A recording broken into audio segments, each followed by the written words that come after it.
Good evening, everybody. Good afternoon, good morning, good everything, etc. I'm going to wait to make sure that people can actually hear me since this YouTube streaming thing kind of sucks, to be honest with you. If only you guys could see what happens behind the scenes, constantly having to reconnect and all kinds of other ridiculous stuff.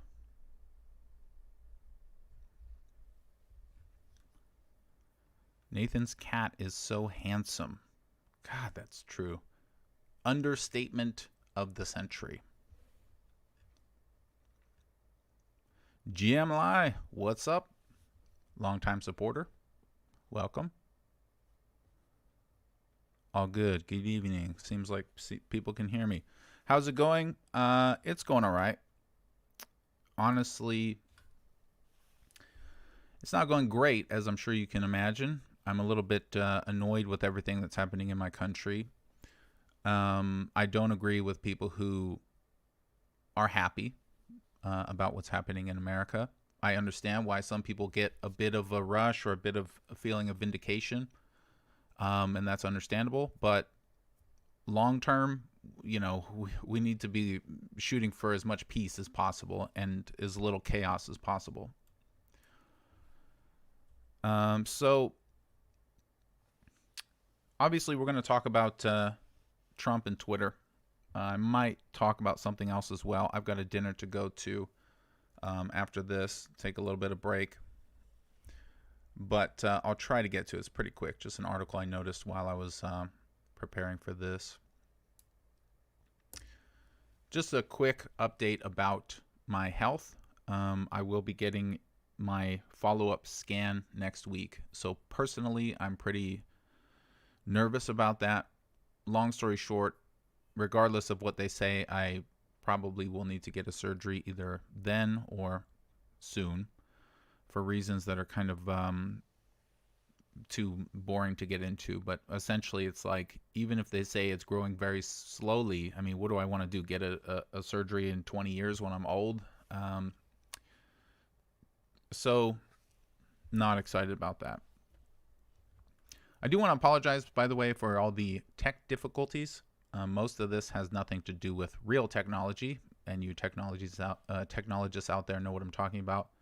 A lot of this is just me having a bad internet connection and being new to all this streaming malarkey. Last stream that I did just randomly died in the middle of what I was saying, and I didn't realize that because there was no indication of that on my side. So I was just rambling, for a good while, talking to myself. And something that I wanted to mention, I've decided that these live streams, I will keep them in their entirety available to everybody who is a supporter. You can always reach them by just going directly to the link, but in case you don't want to sit there and catalog every single live stream I've ever done, if you are a Patreon, Subscribestar, or PayPal contributor at any amount, you can always access all of my full streams, so you can see all of this type of really exciting conversations, such as me apologizing about tech, showing my fat cats, endlessly blithering about my health, etc. Other than that, if you don't contribute, you will get basically releases that are cuts where I'm talking about something that's a bit more on point, and those will also have subtitles for all of my Chinese people. All of my Chinese people, all my Chinese subscribers. Sorry, I got distracted. G-Name saying he wants to speak Chinese. Well, we all want to speak Chinese. Easier said than done, my friend. And I also wanted to give you a little bit of an update on myself personally. As you may or may not be aware, I quit doing videos back in June for about a month and a half. And I was convinced to start doing them again. So that should give you an idea that these are not very easy to do, at least the way I was doing them back then. And I've been pretty burnt out recently as well. But the update is, because I've started doing these live streams, I am quite a bit more revitalized. So this moment right now, as I'm speaking to you, I have 6 videos that are being released soon. based on these live streams, and I also have Epic China, which is being translated. So that means I have 7 videos being translated and or edited and being uploaded and released by me. So that should give you an idea of how much work I'm doing. But I'm feeling a bit better about that, thanks in part to the interaction that I get with this live format and the fact that I have less editing and other stuff to do with these videos, which is nice. Because I don't have a lot of time tonight, I'm going to try to just answer super chats so that I can stay a bit more on point. Kang Yue says, Twitter banned Trump. Twitter saying you have no power here. Yes, not just Twitter, but also Facebook and other platforms are making their big move too. So let's talk about Twitter. Facebook and Twitter have been going after Trump, you might say, basically saying that he's inciting violence, and they've shut him down. It's kind of interesting because Trump was not allowed to block people from his Twitter because it was considered that he was giving out governmental information and using it as an official channel, which is kind of strange when Twitter can then say, oh, but we don't like this message that you're saying, so we're going to delete that tweet, and then eventually shut him down. Most Americans, when they hear this, have been sort of conditioned to respond with, yeah, but that's not a violation of free speech because, the corporation has their version of free speech as well. Twitter can do whatever they want. It's their company. That's a very Bambi naive level response, I think, because that totally ignores the reality that in the West, if you're not on Twitter and you're not on Facebook and you're not on these platforms, your voice is not really heard for the most part. So kind of a more extreme example of this, kind of an extreme analogy of this would be if you say, well, we're going to put a muzzle on you, but you can still mumble into the muzzle. And just because only a few people around you really trying can hear you, technically you're still speaking. You're allowed to speak. Therefore, you have freedom of speech. Obviously, that's very extreme, but that's kind of the logic path here, is that you aren't allowed to speak in a way that almost anyone can hear you, but you can go on Gab, home of the white supremacists and Nazis, and you can talk on that platform where very few people will be able to reach you, and you can make your own website. So, freedom of speech still exists. It's quite a problem. Doesn't mean that it's an easy solution, and it doesn't necessarily mean, therefore, they're totally wrong in every way. It just means that people need to really think about the implications of this type of thing in general, about anyone. And I think that if you're banning government officials, that's a very slippery slope. That's a very dangerous situation for a country to be in, because I don't even know why I have to explain this, but because if the government can't speak to its people through the corporate censorship, then, who's in control of information? I think that the veil has kind of been lifted.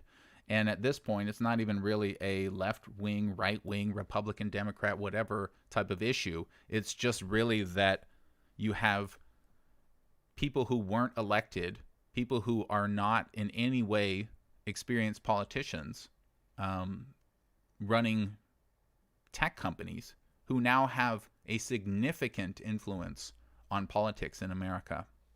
And again, doesn't inherently mean it's right or wrong, but it is anti-American in my view. Kang Yue, thank you again. Well, the point is, POTUS is not banned. Trump just loved to use his own account.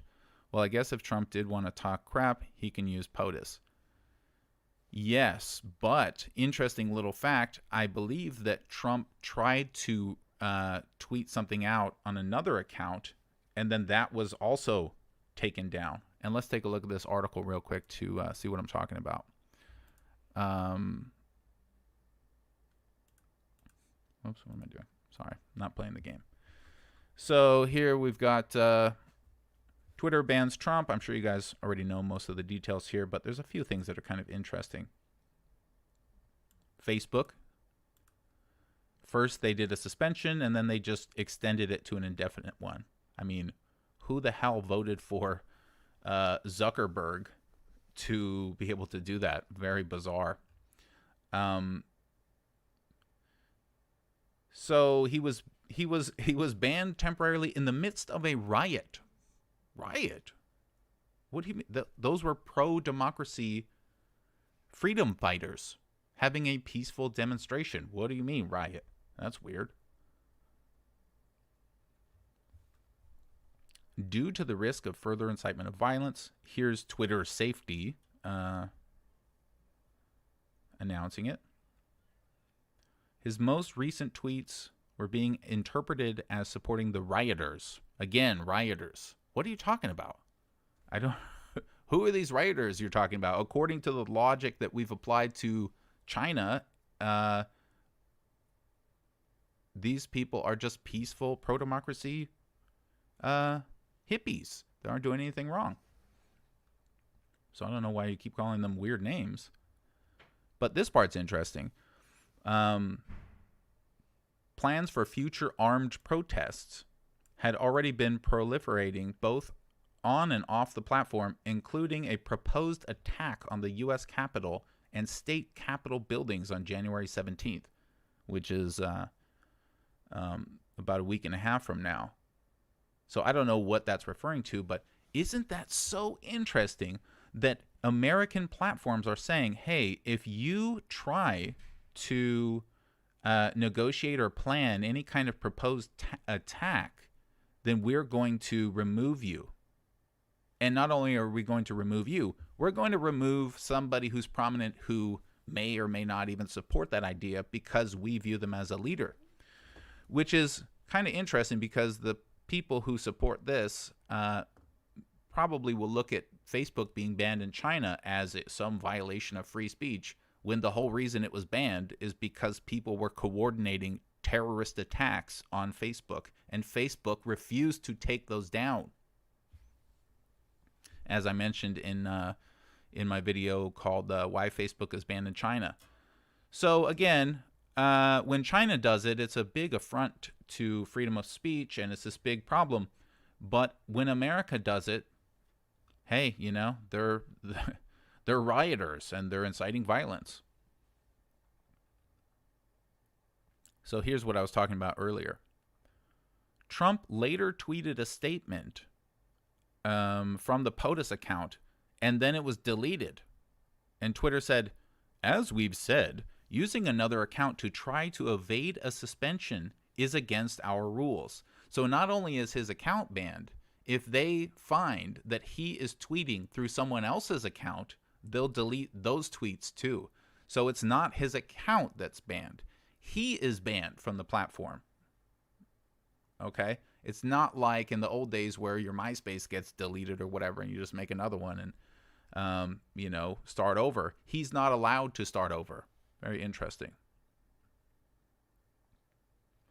So POTUS, they're trying not to delete it because generally that's the one that's, you know, that was Obama's, that was Trump's, and then I guess it will be Biden's. And this part is the final interesting piece of this article. Trump basically said, Twitter may be a private company, but without the government's gift of Section 230, they would not exist for long. And then it clarifies that Section 230 of the Communications Decency Act is the law that protects tech platforms from legal liability for their users' posts and for moderating them. So this is the most interesting thing ever. When you really think about this, there's two things. First, Section 230 is the reason that he probably shouldn't have been banned, because it says Twitter is not responsible for his tweets. They can't be sued. They're not legally liable. They can't, you know, be convicted of any incitement or anything. So this suggests that there's actually not really any reason legally that they should be doing it. And the other interesting thing about this is this is the actual crux of the issue. Because tech platforms have this Section 230 of the Communications Decency Act, this allows them to have such enormous power. Because instead of saying, well, Twitter, you have to allow tweets because you're not responsible for them, they don't have to allow them, and they're not responsible for them. So this is a very big issue that this decade will certainly change. There's no way that this can continue. It has to go one way or the other, because you cannot have tech corporations that are able to control speech and also take no responsibility at all for that speech. It's just totally incompatible with the United States core principles of what they claim to be, their version, I should say, of free speech and how this all works. It's just totally bonkers. Wesker Yuan says, thank you. It says, even if it's necessary to censor Trump in the name of security, it's not Twitter's business, nor does it have the authority, but the FBI, NSA.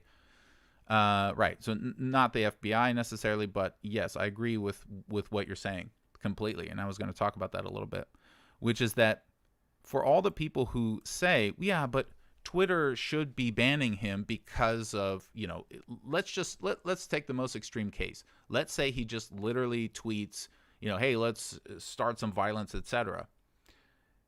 I'm not saying that he should be allowed to do that. What I'm saying is that Twitter shouldn't be the body that's responsible for stopping the president of the United States for doing that.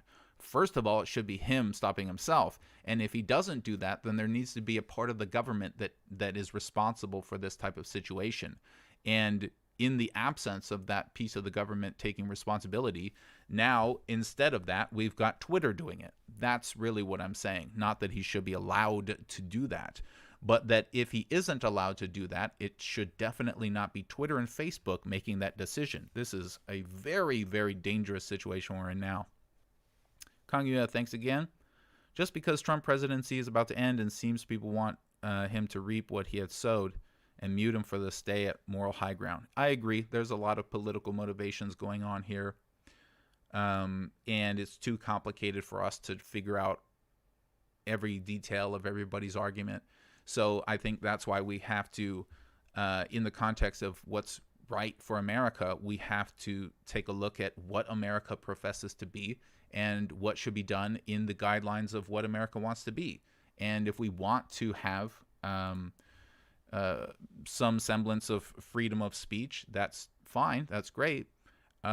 Let's control this type of thing officially rather than leaving it at the whims of Dorsey and Zuckerberg, neither of which would I trust to babysit my kids. You know what I mean? I mean, these people, they don't seem particularly competent to me in the realm of politics and being objective about their platforms. So I'm trying to stay away from non-super chats, but I just will emphasize that they do have the right to do what they did. What I'm saying isn't that they don't have the right. What I'm saying is that they probably shouldn't both have that right and have the right to not be liable for what they do allow on their platforms. I think it's pretty easy to understand that. In other words, if they're able to control speech on their platforms, then they should also be responsible for that speech which they do allow. You understand? So if they say, for example, hey, this terrorist threat is totally fine on our platform, then they should be liable for that terrorist speech if they don't have the ability to remove it. If they don't have the ability to remove it, then they shouldn't be liable. It's kind of weird to have both. Anyway, so that's the kind of situation that's happening with Trump and this media thing. And the reason that I don't want to focus too much on every little detail of the nuance of every argument for and against it is because it doesn't really matter for what I want to say, which is that regardless of everything that I've just mentioned, let's just assume it's totally fine and forget everything I just said. It's great. We don't need to change everything. Awesome. There's still another problem that's going to happen now, which is that if you're like me, I don't really have much of an issue following left-wing and right-wing bullet points and videos and pundits and whatever. I'm okay to listen to multiple sides. And the right wing has a lot of valid points about things, to varying degrees. And one of the points that they have, valid or otherwise, is that the tech companies are disproportionately censoring their side of the argument. Now, again, I'm not sitting here saying it's true or false. It doesn't matter. It's irrelevant. The point is, that's what they have, fostered, this belief. They have this view. And it, again, doesn't matter if it's true or false. It just matters that this is one of the things that they're very concerned about. So, if they were concerned about tech disproportionately censoring the right wing before, well, now they're probably very sure that it's happening, don't you think? I mean, isn't this a wonderful piece of proof for them? So if they have this new proof that the tech organizations are disproportionately cutting their speech, I mean, it doesn't take a psychic to understand what's going to happen next. We can't pinpoint exactly what it will be, but we do know that it's not going to be good. It's going to be more chaos, and it's going to be a lot of very, very upset people, mostly on the right, but also people who are just free speech absolutists or just anti-corporate, which will, come into the left as well. So this, to me, is one of the most important things that has happened in the last, I'd say, 5 years in the world stage in relation to the United States. This is setting a very, very interesting precedent for the interactions between the state and technology in America, and I am very nervous about what happens next, to be honest with you. More super chats. Kangya, thank you. Well, Twitter is not the first player in this area. Talking Weibo, the government have vague guidelines, but it's actually the company who does the censorship. Yes. I was thinking about doing a more proper video about censorship in China and my views on it, but suffice to say that despite what several unqualified people out there in the world who don't understand this country may say, censorship in China is very, very different than most people understand it to be. And Kang Yue is touching on this now. If you make a post that gets censored in China, it's not the government that's censoring you. That can happen, but it's much more rare than people understand. It's actually the companies that do it. And because of this, various platforms have different rules on what they allow. Again, nobody outside of China really knows this because it's never talked about in the news. It's always just big bad China doing everything uniformly. But in fact, videos, content posts are treated differently on different platforms because they all have their standards of what they allow. So absolutely correct. And thank you. Name I cannot read. Pasta Ling Ling. Thank you for the super chat. So that's really what I'm thinking about when I see this, is that this is not going to lead to anything good. And I made a little tweet about this. You guys can follow me on Twitter. I shoot my thoughts out about this kind of stuff quite a bit on there. So people on the right have been, in their minds, proven right. And it's going to be harder to disagree with them about this when the government itself is now being squelched. So that's a big issue. So what comes after this? I mean, Biden, in my opinion, is too weak to deal with this type of issue. He's probably too old as well, and I know that there's probably a lot of people who support him who don't want me to say that, but look, I think he won because people are sick of Trump. Basically, that's it. I don't think that there's a lot of people who really think Biden is our savior. And that really puts us in an awkward situation because we kind of need somebody who can really get stuff done, who can really, if not unify the country, then at least be a bold, decisive person who can make changes that hopefully will be good for us. And I personally just don't see Biden doing any of that. I think the best we could hope for from Biden is just a guy who doesn't get much done and kind of just wastes his election. Honestly, I think anything that he tries to do that's a big package deal or major move, I think is going to be really a problem. And this is the first time in my life ever, I'm in my late 30s, this is the first time in my life as an American that I am actually genuinely afraid for the future of my country. Not existentially, I mean, obviously it's going to exist. It's going to carry on.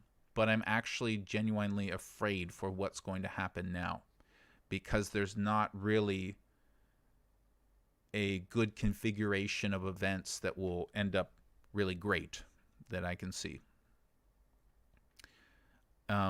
Internationally, foreign policy wise, I think Biden is just he's going to basically go with whoever's the strongest, which will probably be the fake left neocon types of people. And we can see a little bit of evidence in that in the way that the United States continues to go after Hong Kong protester arrests while arresting protesters under the exact same situation in America. So this schizophrenic, weak approach to foreign policy reform is going to be another whole issue. And I don't want to get into that right now, but I do have to go soon. But I just wanted to let you know that just within the United States, God, I really just wish that we hadn't gotten here, Twitter and Facebook literally squelching the president of the United States, and a bunch of people, including in my chat right now, defending that and saying, well, yeah, but it's their company. It's very bizarre to me because there isn't an alternative, right? When I was younger, at least in my mind, there was a general sentiment of being against monopolies and monopolistic control of information. And now, again, it just seems like people forgot all about that. So let's talk about something else. Frankly, I don't know what to say. We're going to have to watch the news and see what happens. I think I do have time to get onto this next little article.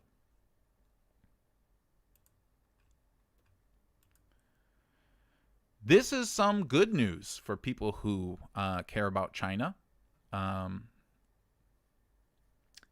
And I care about China and the United States. And therefore, this is not necessarily good news to me, but it is, I think, appropriate news.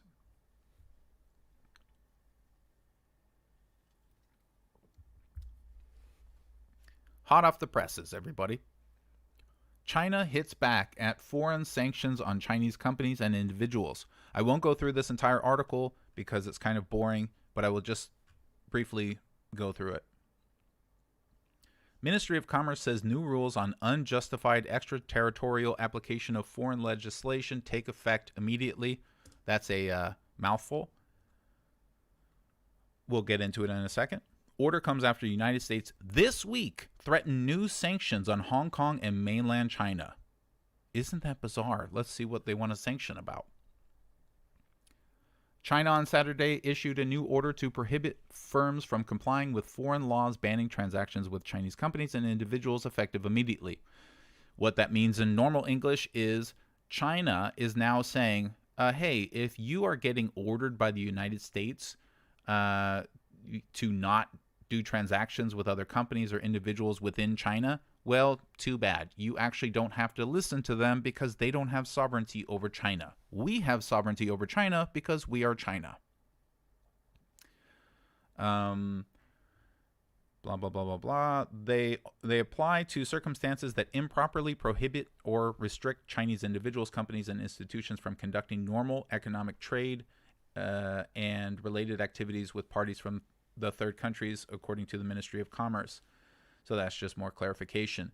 But if you disagree with this, I ask you to first imagine yourself in a situation where you're going to do some business in the United States and you go to your supplier and say, hey, I need more widgets.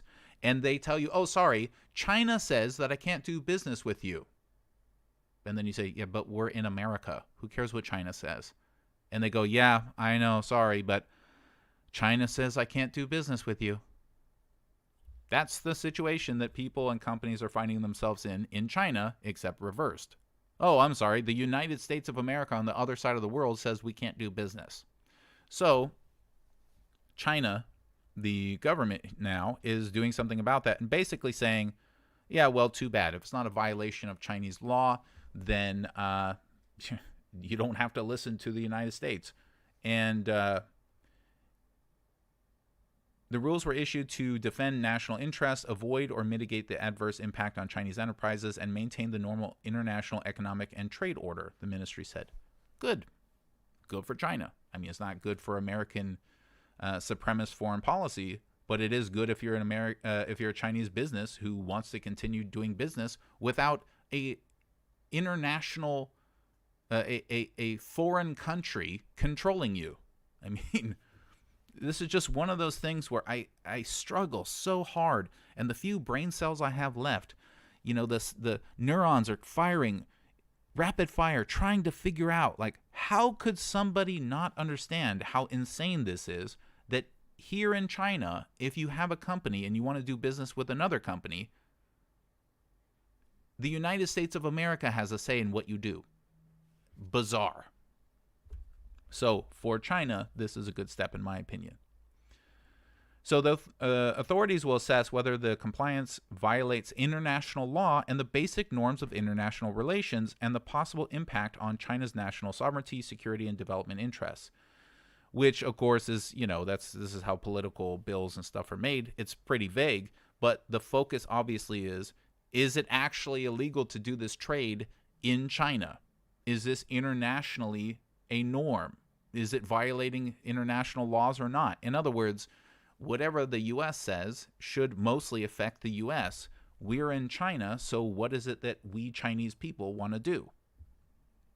See how I threw myself in there as we Chinese people, kind of, you know, slid that in there?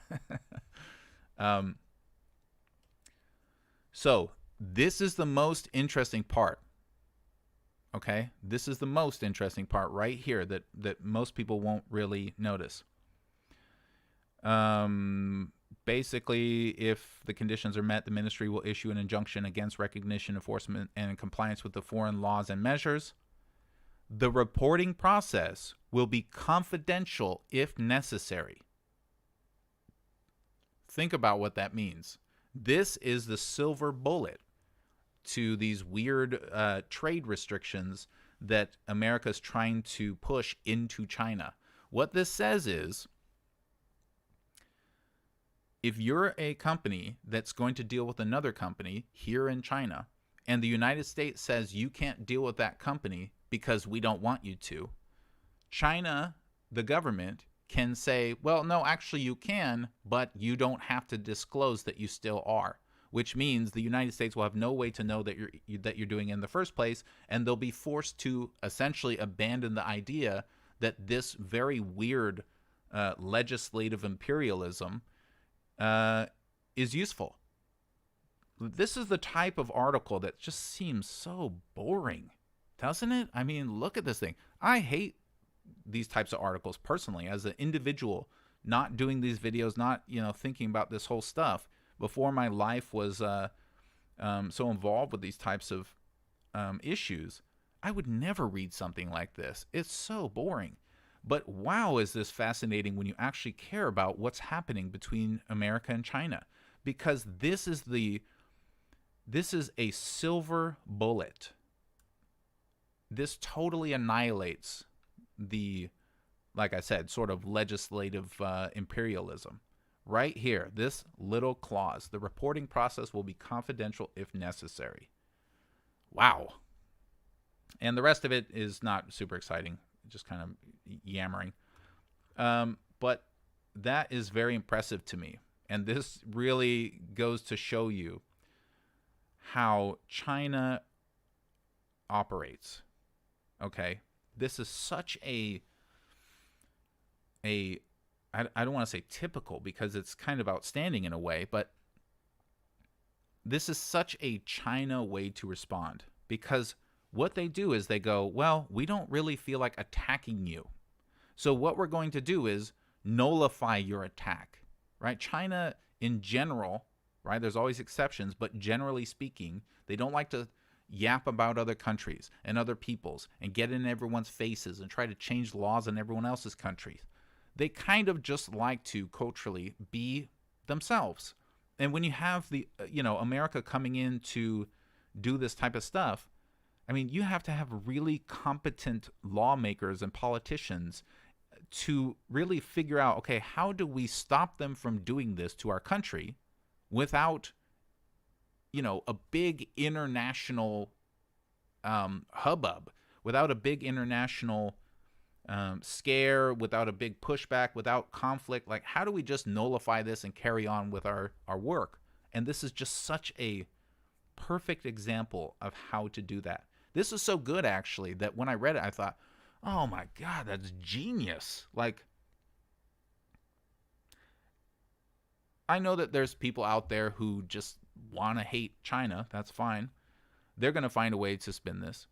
But if there's not a more, if there's a more peaceful way to dissipate this weird sort of invasion into their country, I don't know what it is. This is just, in a word, beautiful, because they basically say, no, well, sorry, if you feel like, if you feel like America is disturbing your business, complain to us via application within 30 days. And if you meet the qualifications and we say, yeah, what you're doing is not against the law, everything's good, you don't have to listen to this other country trying to boss you around. And on top of that, we'll make sure that, if necessary, the process will be confidential.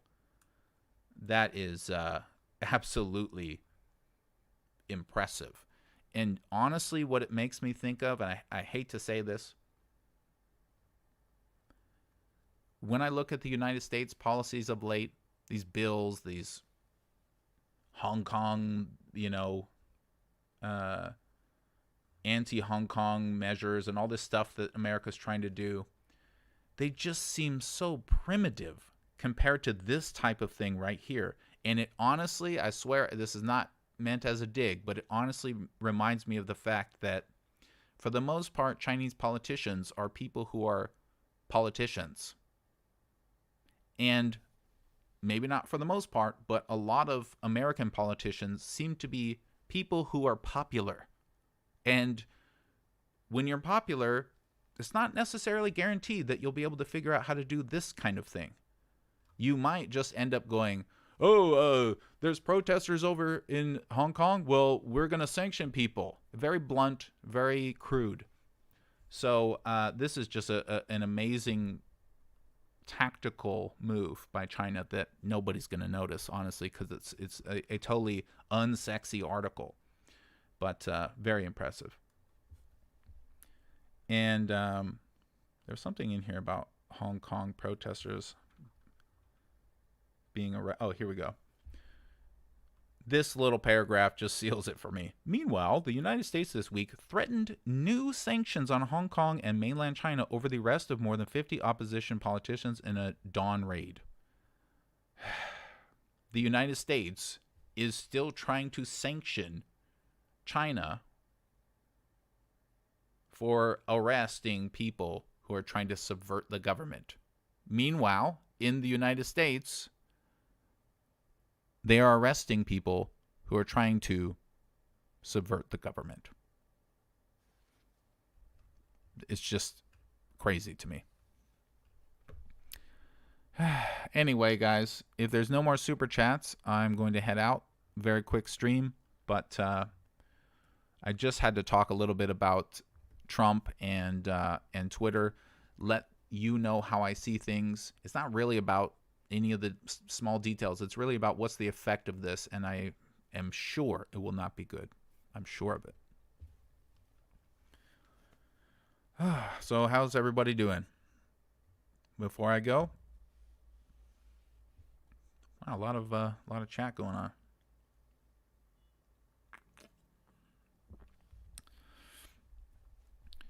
Hugo Chavez.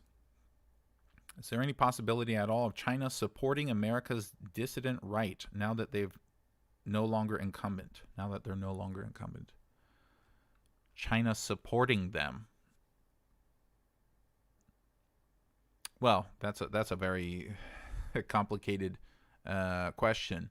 It's very interesting to see the viewpoint of the average netizen in China about Trump and Biden. It's quite different than people might expect.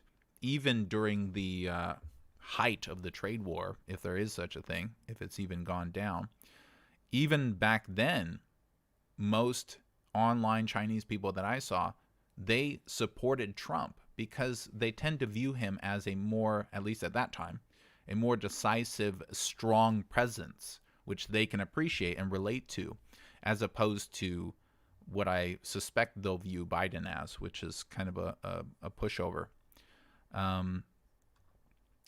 But will they support them? I mean, support is a very, very loaded word. You know, that's not the kind of word that I would use there.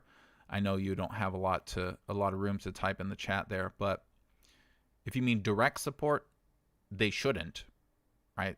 China should not be supporting any dissidents in America. I'm just as against that as I am against the NED on behalf of the United States supporting dissidents in other countries. But I don't think that's what you meant. I think that what you mean is, will they, be on the side of them? In which case, I don't know. I really don't know. For the most part, the people that I've talked to that are politically minded in China have been, as of late, a bit split between who they wanted to win, for example. I've had discussions with people who are very much like, hey, we still want Trump, even though he's being tough on China. We want him. At least, it's the devil that we know. But I've also talked to people who agreed with kind of what I was thinking, which is that I don't think Biden will have such an easy time going along with the ultra-Christian neocon conventions that Trump did. I think Trump is kind of just defaulting. I think, Trump will get into an office with a bunch of people, a meeting, and kind of go, whoa, I don't know, what do we got, guys? And he'll just kind of go with whoever has the idea that he's sold on. And that can be people who are the most convicted, like neocons, like cultists. So I think, meanwhile, Biden will have a feeling that he is able to make his own decisions, and that can be worse. But there's a higher chance that he won't be able to listen to the neocons. So I don't know. It's kind of complicated because you also have masquerading neocons masquerading as leftists like Pelosi and whatnot. So anyway, hypocrisy, civilization's greatest virtue, from Kangya. Yes. And it's, it's easy to point out hypocrisy. It's easier still for us limited humans to take hypocrisy as indicating that someone's wrong, necessarily. But it doesn't, unfortunately, turn out to be that easy. Just because America is being extremely hypocritical doesn't necessarily mean that it's wrong, but it certainly doesn't make it right.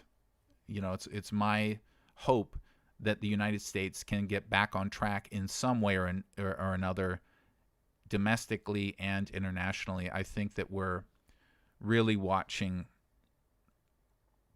events which could spiral out of control, and I don't want that. Sorry, I know some of my supporters have, kind of reveled in the chaos a bit,